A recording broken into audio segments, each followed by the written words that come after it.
Hello नमस्कार। स्वागत है आपका अपना बोर्ड प्लेनिंग पे। कैसे हैं आप लोग? मैं उम्मीद करता हूँ कि आप बहुत ही अच्छे होंगे, आपके साथी भी अच्छे होंगे, आपके घर परिवार भी अच्छे होंगे। तो चलिए देर न करते हुए मैं lecture second a letter to God, a letter to God lecture first बता दिए हैं, इसका लेक्चर सेकेंड बता रहे हैं। इसका लेक्चर सेकेंड है। इसको लिखने वाले कौन है? इसको लिखने वाले जीएल फंड्स हैं। कौन है? GL funds, FUEN। तो इसमें मेन मेन कहानी क्या है, किस पे करेक्टर ऑफ स्केच है? तो एक लेंचो पे है और एक पोस्ट मास्टर पे है।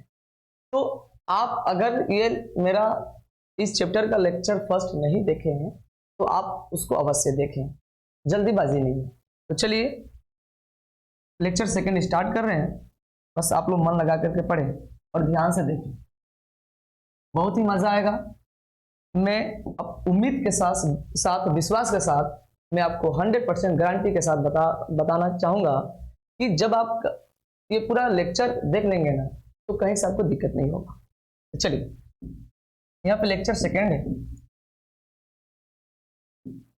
But in the hearts of all who lived in that solitary house in the middle of the valley there was a single hope, help from God. यहाँ पे मतलब क्या है? लेंचो का खेत बर्बाद हो गया था। आप अगर ये कहानी पढ़े होंगे तो अच्छे से समझ में आ गया होगा। लेंचो एक कठिन परिश्रम करने वाला किसान था। तो इसका खेत का जो फसल था पूरा का पूरा बर्बाद हो गया था। इसको बस खेत की थोड़ी सी जरूरत थी। वो किस चीज की जरूरत थी? तो हल्का सा बौछार की जरूरत थी। लेकिन उत्तर पूर्व दिशा से बहुत ही विशाल ह्यूज माउंटेन क्लाउड, बड़े से पहाड़ जैसा बादल उत्तर पूर्व दिशा से आते हुए दिखाई दे रहा था। तो लेंचो बहुत ज्यादा खुश था। लेकिन दुख इस बात का है कि खेतों में, पूरे घाटी में इतने जबरदस्त जोरों से आंधी तूफान बरसात हुई कि बरसात के साथ साथ ओले गिरना भी शुरू हो गया और उस ओले ने लेंचो का फसल पूरा का पूरा बर्बाद कर दिया। तो वही कह रहा था कि there's no one who can help us, कोई भी नहीं है जो हम सभी को मदद कर सकता है। We will all go hungry this year, हम सभी लोग इस साल भूखे रह जाएंगे। तो इसके बाद से क्या कह रहा है, ध्यान से समझिएगा। ये पहाड़ है, क्या है बाबू? पहाड़ है। ठीक है बाबू, पहाड़ है। ठीक, अब इस पहाड़ की निचली चोटी पे इस लेंचो का घर रहता है और इस पूरे संपूर्ण घाटी में सिर्फ लेंचो का ही घर रहता है। और इस घर में लेंचो का पूरा परिवार रहता है। इसकी वाइफ भी रहती है, इसकी वाइफ भी है, इसके बच्चे भी हैं, छोटे छोटे बच्चे, बड़े बड़े बच्चे हैं। जब फसल बर्बाद हो गया तो सारे के सारे फैमिली, लेंचो के पूरा फैमिली बस टेंशन तनाव में इसी वजह से थे कि हम लोग इस साल किस तरह से भोजन खाएंगे, कैसे हमारे बच्चे, हमारे पत्नी, हमारे घर के लोग जीवित रहेंगे। तो पूरे रात जब फसल बर्बाद हो गया तो पूरे रात इन सभी के हृदय में सिर्फ एक ही आशा था। वह आशा सिर्फ एक था, मदद लेना। वो भी किससे मदद लेना? तो भगवान से। तो वही बात कह रहे, ध्यान समझिए। बट एक minute. But in the hearts of all who lived in that solitary house in the middle of the valley there was a single hope, help from God। कहने का मतलब क्या है? लेकिन in the hearts का मतलब होता है हृदय, लेकिन एस लग गया है तो हृदयों में। in the hearts, हृदयों में, किसके? of all, उन सभी के हृदय में। ये जो आल लगा है ना, इन सभी लेंचो के फैमिली के बारे में बात हो रहा है। इन सभी के हृदय में हु लिव्ड, जो रहता था, जो बसा हुआ था, उन सभी के हृदय में बसा हुआ था। इन दैट सोलिटरी हाउस, इस अकेला सोलिटरी का मतलब होता है बाबू अकेला। इस अकेला घर में, जो कहाँ है? इन the middle of the valley, घाटी के मध्य में इस घाटी के मध्य में जो अकेला घर है, इस घर के सभी फैमिली के हृदय में बसा हुआ था। क्या बसा हुआ था? There was a single hope, सिर्फ एक ही आशा थी। उन सभी के हृदय में, इन सभी के हृदय में सिर्फ एक ही आशा थी, हेल्प फ्रॉम गॉड, भगवान से मदद लेना, भगवान से मदद लेना। बोलिए समझ में आ रहा है? आगे चलिए। Don't be so upset even though this seems like a total loss, remember no one dies of hunger. यहाँ पे लेंचो हौसला दे रहा है। कौन? लेंचो हौसला। जैसे कि आप जानते होंगे कि अगर घर में कोई जिम्मेदार व्यक्ति रहता है, जैसे आपके पापा हो गए, अगर कोई समस्या हो जाती है तो आपका पापा आपको हौसला देते हैं। बेशक वो दर्द में रहते हैं, लेकिन आप सभी लोगों को हौसला देते हैं। उसी तरीके से लेंचो सबको हौसला दे रहा है। डोंट बी, मत रहो, सो अपसेट, ज्यादा। शोक मतलब ज्यादा, अपसेट मतलब उदास, दुखी, ज्यादा उदास मत रहो। एवन दो, मान रहे हैं, लग रहा है, दिस सीम्स, ये जो दिस लगा है ना, इस सभी फसल के बारे में बता रहा है। यह सीम्स प्रतीत होता है लाइक अ टोटोलस। कहने का मतलब क्या है? मान रहे हैं, यद्यपि यह प्रतीत हो रहा है, लग रहा है कि पूरा क्या हो गया है, बर्बाद हो गया है, हानि हो गया है, इसकी जैसा यह प्रतीत हो रहा है। बट लेकिन रिमेंबर, याद रखो मेरे प्यारे बच्चों, मेरे प्यारी पत्नी, याद रखो, नो वन का मतलब कोई व्यक्ति से है, कोई भी व्यक्ति से है। नो वन, कोई व्यक्ति, डाइज ऑफ हंगर, भूख से कोई व्यक्ति नहीं मरता है। मेरी बात समझ में आ रही है ना? मेरी बात समझ में आ रही है? Don't be so upset even though this seems like a total loss. Remember, no one dies of hunger. ज्यादा उदास मत रहो, मानो कि लग रहा है कि यह फसल पूरा बर्बाद हो गया है, इस तरीके से लग रहा है। बट याद रखो, कोई व्यक्ति भूख से नहीं मरता है। That's what they say. लोग कहते हैं, ऐसा लोग कहते हैं कि no one dies of hunger, कि भूख से कोई व्यक्ति नहीं मरता है। यह बात आप याद रखिए। यानी इस संसार में लोग जीवित रह रहे हैं तो अपने पेट के लिए रह रहे हैं। कोई कितना भी अमीर हो, अगर भगवान न करे, अगर वो ज्यादा अत कर रहा है तो फिर कंगाल हो जाएगा। तो जब वो कंगाल होगा तो कहीं ना कहीं अपने पेट को, अपने आप को जिंदा रखने के लिए, पेट को भरने के लिए कहीं ना कहीं सो व्यवस्था बना ही लेगा, खा ही लेगा। तो वही बोल रहा है कि कोई व्यक्ति भूख से नहीं मरता है, यह बात याद रखो। आगे चलिए। All through the night, all through का मतलब होता है पूरी रात, ऑल थ्रू मतलब पूरी, नाइट का मतलब रात, पूरी रात लेंचो थॉट्स, लेंचो सोचता रहा, only of his one hope, सिर्फ एक ही उसका आशा था, सिर्फ एक ही चीज के बारे में वह पूरी रात सोचता रहा, द हेल्प ऑफ गॉड, भगवान से सहायता लेना, भगवान से सहायता लेना। यह पूरी रात वह सोचता रहा, यानी वो रात भर सोया नहीं है, वह पूरी रात जगा था और सोच रहा था कि मदद लेना है। तो वह सिर्फ किससे मदद लेना है? भगवान से। तो हेल्प ऑफ गॉड, भगवान की मदद, पूरी रात सोचता रहा, वह सिर्फ एक ही आशा करता रहा, भगवान की मदद। हुज आइज, जिसकी आंखें, यहाँ पे आइज किसके बारे में बात किया है? यहाँ पे लेंचो की आंखों के बारे में बात किया गया है।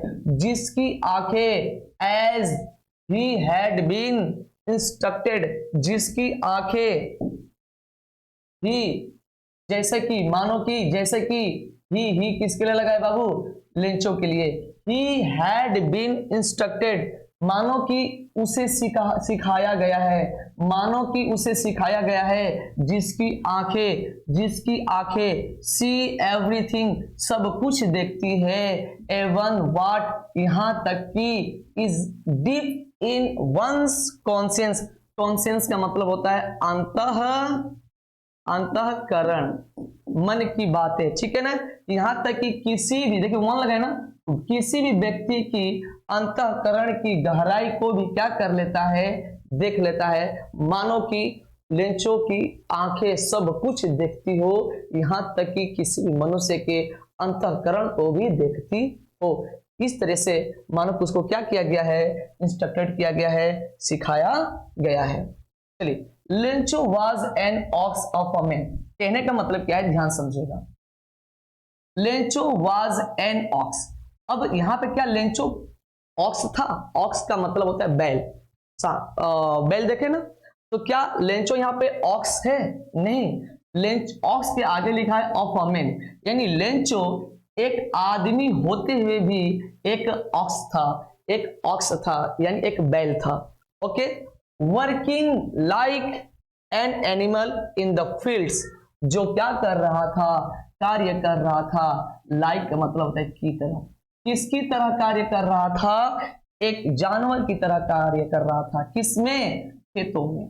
तो एक बात बताइए जरा, जानवर का जैसे ऑक्स होते हैं खेतों में ज्यादा मेहनत करते हैं, जो किसी भी खेत को प्लाव करते हैं, जोतते हैं, तो लेंचो एक आदमी होते भी जानवर की तरह कार्य करता था, इसलिए उसको ऑक्स लिखा गया। लेकिन ऑक्स था नहीं, एक आदमी होते हुए भी वह ऑक्स था जो कि जानवर की भांति खेतों में कार्य कर रहा था। बट लेकिन स्टिल, अभी भी, लेकिन फिर भी, ही न्यू, लेकिन फिर भी वह जानता था। न्यू जो है ना सेकेंड फॉर्म, तो बीती हुई घटना जब भी बताया जाता है तो सेकेंड फॉर्म ही रहता है, पास्ट इंडेफिनिट टेंस में रहता है।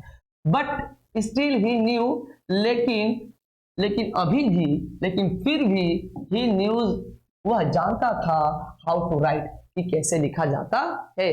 समझिए कि उस समय, उस जमाने की बात है जिस समय बिजली की व्यवस्था नहीं थी, ट्यूबवेल की व्यवस्था नहीं थी, उस समय इतना कठिन परिश्रम करता था बेचारा, एक जानवर की भांति कार्य करता था, तो लोगों की नजर में लगता था कि वो पढ़ा लिखा नहीं है, लेकिन यह पढ़ना लिखना जानता था। एक जानवर की भांति खेतों में कार्य करता था, लेकिन फिर भी वह कैसे, उसे कैसे लिखना चाहिए यह वह जानता था, कि कैसे लिखा जाता है, हाउ टू राइट, कैसे लिखा जाता है। द फॉलोइंग संडे, फॉलोइंग का मतलब होता है अगले, अगले रविवार को, at daybreak, at daybreak का मतलब होता है सुबह सुबह, जैसे अगले रविवार, आज जो घटना घटा वो घटा ही, तो आज सैटरडे था, अगले रविवार यानी संडे को, वो भी सुबह सुबह, तो एट डे ब्रेक का मतलब होता है सुबह सुबह, अगले रविवार को सुबह सुबह, ही बिगेन टू राइट, वह शुरू कर दिया। देखिए बिगिन का सेकेंड फॉर्म है बिगेन, ठीक है ना, तो ही किसके लिए लगा है, लेंचो के लिए लगा है। ही बिगेन, वह शुरू कर दिया, क्या चीज शुरू कर दिया बाबू, टू राइट, वह लिखना शुरू कर दिया। क्या लिखना शुरू कर दिया, अ लेटर। वह सुबह, अगली सुबह, वह अगले रविवार को सुबह सुबह वह एक पत्र लिखना शुरू कर दिया, which he himself would carry to town, जो he himself, जो स्वयं वही, would carry, ले जाएगा। देखिए will का जो पास्ट होता है would होता है, will का पास्ट would, तो will से ही बना would, तो will आपका फ्यूचर का बात है, तो फ्यूचर के ही सेंस है। तो यहाँ पे लिखा है कि he himself would carry, वह खुद ही लेकर जाएगा, टू टाउन, कहां लेकर जाएगा, शहर की, शहर लेकर जाएगा, एंड और प्लेस, प्लेस माने रखेगा, वह खुद ही शहर लेकर वह उस पत्र को चला जाएगा, और वह मेल, मेल का मतलब मेल बॉक्स देखे ना, पत्र पेटिका, पत्र पेटिका होता है, मेल बॉक्स होता है, क्या होता है बाबू, मेल बॉक्स, और वह खुद ही मेल बॉक्स में ले जाकर के डालेगा। It was nothing less, it किसके लिए लगा है बाबू, इट लेटर के लिए लगा है, जो वो लेटर लिखा है, ठीक है ना, क्योंकि वो भगवान के लिए लिखा है ना, भगवान से सहायता लेना चाहता है, तो वही लिखा है कि इट मतलब यह, तो यह किसके लिए लगा है, लेटर के लिए लगा है। इट वॉज नथिंग, यह नथिंग के आगे लेस लगा है, तो यह कम नहीं था, यह कम नहीं था, देन अ लेटर, एक पत्र, किसका पत्र, टू गॉड, यानी यह भगवान के पत्र से कम नहीं था। बोलिए समझ में आया, समझ में आ रहा है कि नहीं आ रहा है? अगर आपको समझ में बेहतर से बेहतर तरीके से आ रहा है तो आप इस चैनल को सब्सक्राइब कीजिए और कमेंट कीजिए कि कृष्णा सर आप अच्छा पढ़ा रहे हैं या बुरा पढ़ा रहे हैं। अगर अच्छा पढ़ा रहे हैं तो और बेहतर से बेहतर तरीके से बताने का प्रयास करूंगा और ज्यादा से ज्यादा लोगों को इस चैनल को सब्सक्राइब करवाएं, शेयर करवाएं और लाइक करवाएं, ठीक है ना। तो चलिए आगे चलते हैं। आगे क्या है बाबू? गॉड, गॉड प्रभु, गॉड प्रभु, ईश्वर, खुदा, अल्लाह, कहने का मतलब ये है ना बाबू। चलिए, गॉड प्रभु, ही रोट, लिखा। किसने लिखा? उसने लिखा, यानी पत्र वो खुद ही लिखा और उस पर क्या लिखा? गॉड। क्या लिखा? जैसे वो पत्र लिखा, उसकी जो समस्या थी, या मान लीजिए पन्ना है, पन्ना को लिखने के बाद यह जो है जो भी समस्या होगा भगवान को लिखा होगा, अपनी बात बताया होगा, और एक लिफाफा आता है जिसे इंग्लिश में एनवलप बोलते हैं, उस लिफाफा में इसको क्या कर दिया? डाल दिया। जब लिफाफे पे डाल दिया तो ये किसके लिए लिखा गया है उसको पता चलना चाहिए ना। तो ये किसके लिए लिखा गया है? गॉड के लिया गया है। तो मात्र उस लिफाफे के ऊपर सिर्फ लिखा था गॉड, प्रभु। गॉड ही रोट, प्रभु उसने लिखा। If you don't help me, यदि, क्या लिखा? यदि यू डोंट हेल्प मी, यदि आप मेरी मदद नहीं करते हैं, तो माई फैमिली, मेरा परिवार, एंड आई, और मैं, मेरा परिवार और मैं, विल गो हंग्री, भूखे रह जाएंगे दिस ईयर, इस साल। यदि आप हमारी, हे प्रभु, हे गॉड, हे परमेश्वर, यदि आप मेरी मदद नहीं करेंगे तो इस साल हम और हमारे परिवार भूखे रह जाएंगे। आई नीड 100 pesos, pesos का मतलब है सिक्के से, ठीक है ना। तो मुझे, आई का मतलब मुझे, नीड आवश्यकता है, जरूरत है 100 सिक्कों की, in order to sow my field again and to live until the crop comes. कहने का मतलब क्या है बाबू? कि मुझे, आई नीड 100 pesos, मुझे 100 सिक्कों की जरूरत है, इन ऑर्डर, किस लिए, किस क्रम में, टू सो, बोने के लिए, क्या चीज बोने के लिए, कहां बोने के लिए? माई फील्ड्स, मेरे खेतों को बोने के लिए, और मेरे खेतों को बोने के लिए, अगेन का मतलब है दोबारा, क्योंकि एक बार नष्ट हो गया था खेत, तो उसको दोबारा बोने के लिए मुझे 100 सिक्कों की जरूरत है, और टू लिव, और रहने के लिए, जिंदा रहने के लिए, जीवित रहने के लिए, कब तक? अंटिल एक निगेटिव वर्ड है, इसका मतलब होता है जब तक कि तब तक नहीं, जब तक कि तब तक नहीं। तो टू लिव, जीवित रहने के लिए, जब तक जीवित रहने के लिए, तब तक की फसल आ ना जाए। क्लियर बात? इसलिए मुझे 100 सिक्कों की जरूरत है। तो 100 सिक्के में क्या करेंगे? 100 सिक्के में कुछ सिक्का लेकर के अनाज फिर से बोएंगे दोबारा खेतों में, ताकि फिर से फसल आए, और उसी में से कुछ पैसा बचा करके पूरे 6 महीने या साल भर रखेंगे। कब तक? जब तक कि फसल ना आ जाए। उसी पैसा से क्या करेंगे? अपना जीवन यापन करेंगे। क्लियर हुआ? चलिए, तो मुझे 100 सिक्कों की जरूरत है अपने खेतों को दोबारा बोने के लिए, और तब तक की, और जीवित रहने के लिए, कब तक? जब तक कि फसल आ न जाए। बिकॉज, क्योंकि, द हेल स्टॉर्म। अब देखिए हेल स्टॉर्म का आगे देख रहे हैं आप लोग, यहाँ पे dash dash dash dash dash dash ऐसे दे दिया है, तो यहाँ पे अपनी समस्या पूरा लिखा होगा, बताया होगा।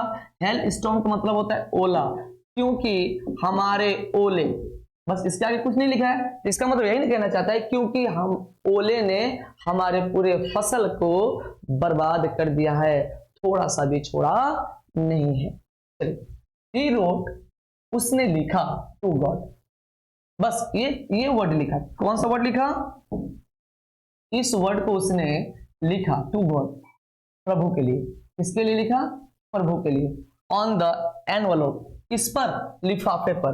तो नीचे तो उसका वो क्या है? पत्र है, और उस पत्र को लिफाफे में डाला होगा, और उसके ऊपर लिखा है टू गॉड। ये वर्ड उसने लिखा किस पर? लिफाफे पर। और पुट द लेटर, और उस लेटर को, जो लेटर था ना, उसको रख दिया इनसाइड, एंड इनसाइड का मतलब अंदर, उस पन्ने को अंदर रख दिया, यानी लिफाफे पे रख दिया, और लिफाफे के ऊपर उसने टू गॉड लिखा। एंड, और स्टिल ट्रबल्ड, और वह बेचारा ट्रबल्ड करते हुए, ट्रबल का मतलब है परेशानी झेलते हुए, तकलीफ झेलते हुए, अभी भी फिर भी अभी भी बेचारा वह परेशानी झेलते हुए, तकलीफ झेलते हुए, मन में टेंशन तनाव करते हुए वेंट गया टू द टाउन, कहाँ चला गया, शहर की तरफ चला गया।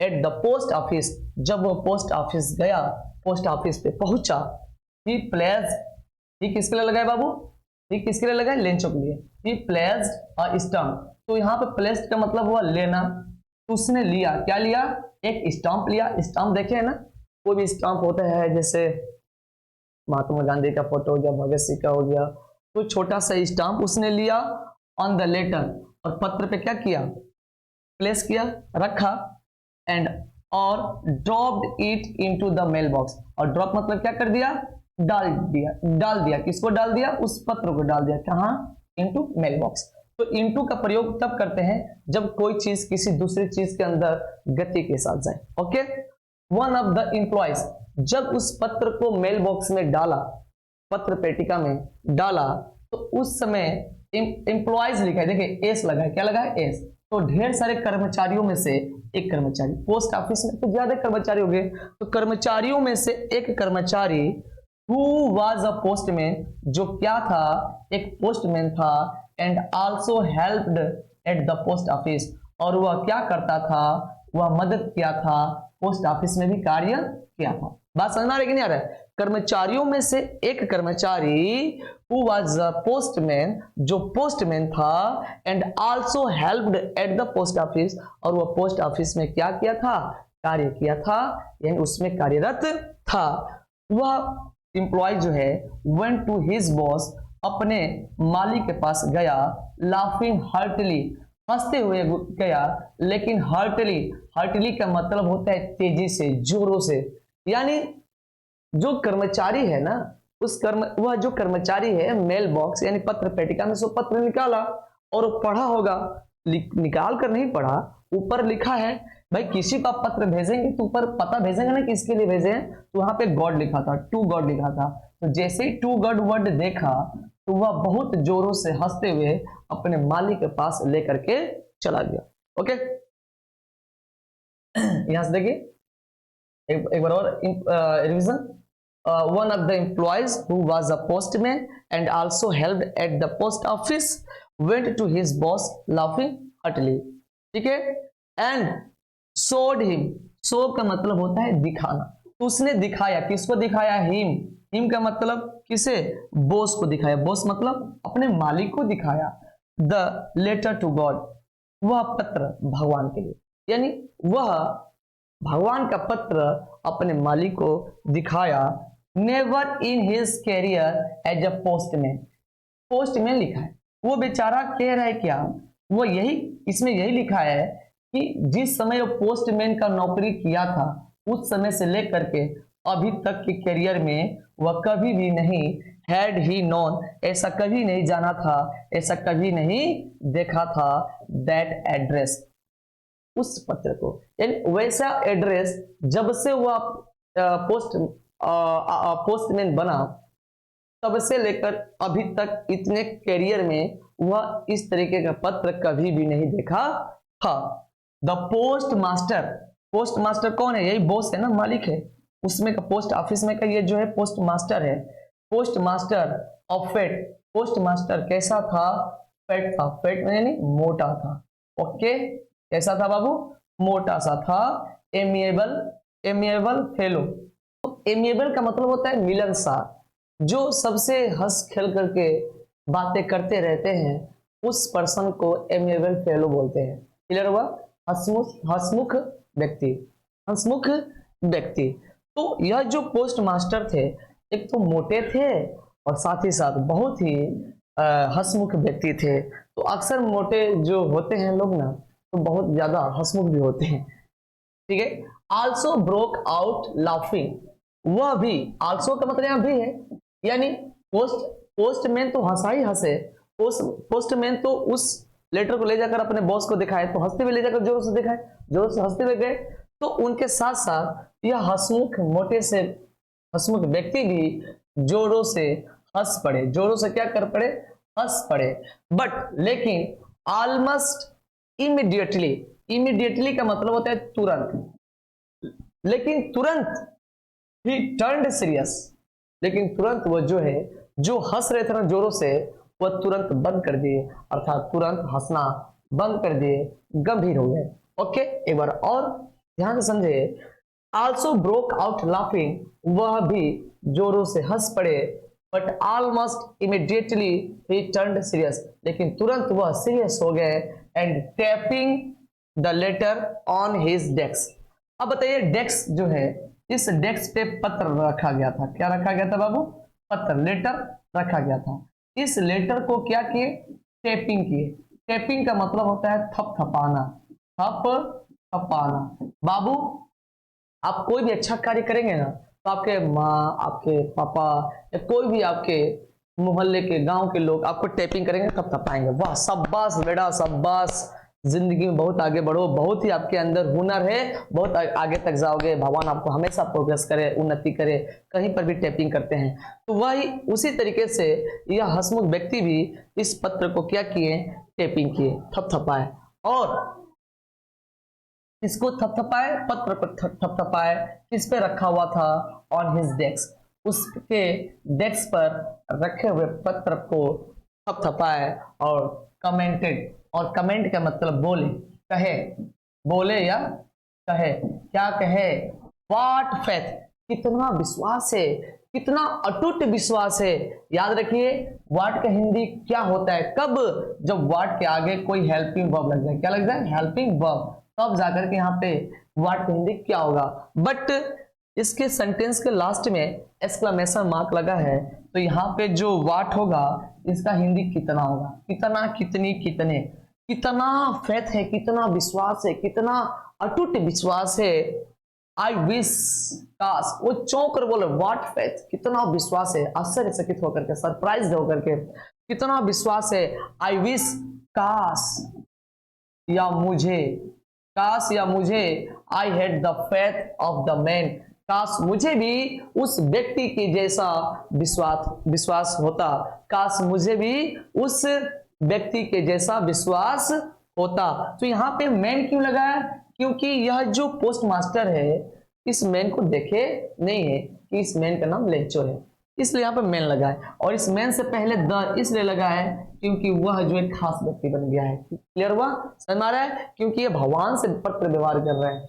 और यहाँ पे जो मैन है ना, बार बार लिखा गया है। शुरू में मैन रहता तो ए लगता, लेकिन बार बार उस किसी भी वर्ड को, किसी भी सिंगुलर कॉमन नाउन को अगर बार बार यूजन करे तो उससे पहले द लगता है। क्लियर हुआ? आई विश, काश, I had the faith of the man, काश मुझे भी उस व्यक्ति के जैसा विश्वास होता। हु रोट दिस लेटर, जिसने इस पत्र को क्या किए हैं? लिखे हैं। जिसने इस पत्र को लिखा है, लिखे हैं। स्टार्टिंग अप, शुरू किए हैं। करेस्पॉन्डेंस, करेस्पॉन्डेंस का मतलब होता है पत्र व्यवहार करना, पत्र व्यवहार करना। वह व्यक्ति शुरू किया है, पत्र व्यवहार करना शुरू किया है। किससे पत्र व्यवहार किया है? भगवान से। काश मुझे भी उस व्यक्ति के जैसा अटूट विश्वास होता जिन्होंने इस पत्र लिखा है, और वह व्यक्ति भगवान से क्या कर रहा है? पत्र व्यवहार किया है। क्लियर हुआ?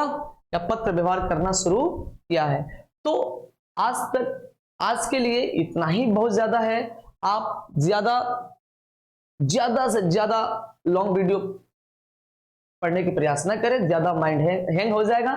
तब तक के लिए आप इतना ही वीडियो एक बार, दो बार रिवीजन करते हुए देखें। और इससे पहले एक और लेक्चर इसी चैप्टर का बोर्ड प्लेनेट पे डाल दिया गया है। अगर उस लेक्चर को नहीं देखे हैं, सबसे पहले उसको देखें, तब जाकर इसको पढ़ें। और बहुत ही जल्दी, यानी कल इसका तीसरा लेक्चर पूरा कंप्लीट हो जाएगा। उसके बाद से question answer, short question answer, long question answer, MCQ आपको अच्छे से करवा दिया जाएगा। तब तक के लिए जय हिंद, जय भारत, बाय बाय।